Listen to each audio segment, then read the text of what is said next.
Hello, friends. Welcome to the Truth to You Daily Podcast with Brother Scott. We are thrilled that you have taken time out of your day to explore with us God's timeless truth. Regardless of who we are, we all need the light of God's Word to illuminate our path for this day. And now, here is our youth pastor, Brother Scott. Hello, welcome back to the podcast. A little late uploading here today. Hopefully you'll forgive me. Let's go ahead and get right into our Bible study today. And before we do, we want to hit Deuteronomy chapter 33, verse 27a. And this is the final verse for this short verse, but nonetheless, great verse. Can you remember how it starts? The eternal God is thy refuge, and underneath are the everlasting arms. I hope this verse has ministered to you as much as it has to me over the course of the past week. It's just only really half the verse. It's we say it's A, but I hope that you don't miss even just the shortness of it. I hope we don't miss the amazing truth behind the verse. One more time, Deuteronomy 33:27a. The eternal God is thy refuge, and underneath are the everlasting arms. Okay, Joshua chapter 13.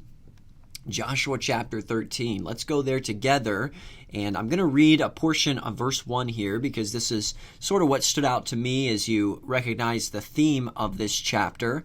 And the Bible says this, Thou art old and stricken in years, and there remaineth yet very much land to be possessed.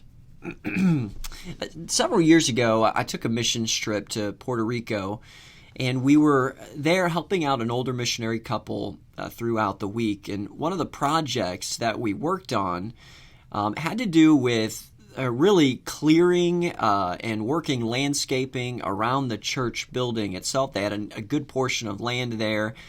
But as time went on, there was an accumulation of weeds and grass and vines that had really taken over the back corner of this church property.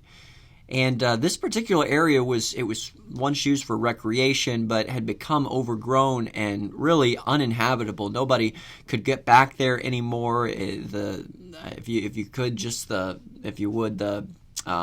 vines and the grass, the weeds, all those things had really just taken over. If you know anything about Puerto Rico, there's a lot of that. They get a lot of rain, and so you get a lot of that type of thing. But this area of the church property had been neglected and for some time.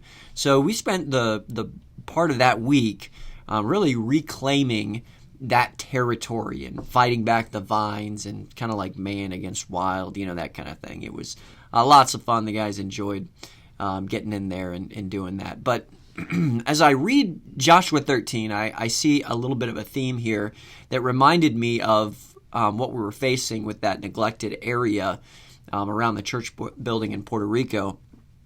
And you see that God speaks to really an aged Joshua who spent years fighting in the land. And for all the land that was claimed, the Lord reminds him that there was still some territory that needed to be addressed or needed to be claimed.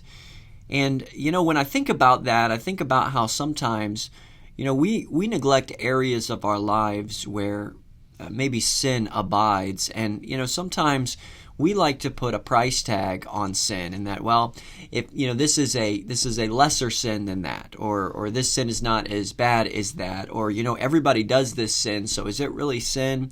And, we kind of cheapen it sometimes, and man, or what man is comfortable with, or what our culture is doing is not a good measuring stick for what sin is.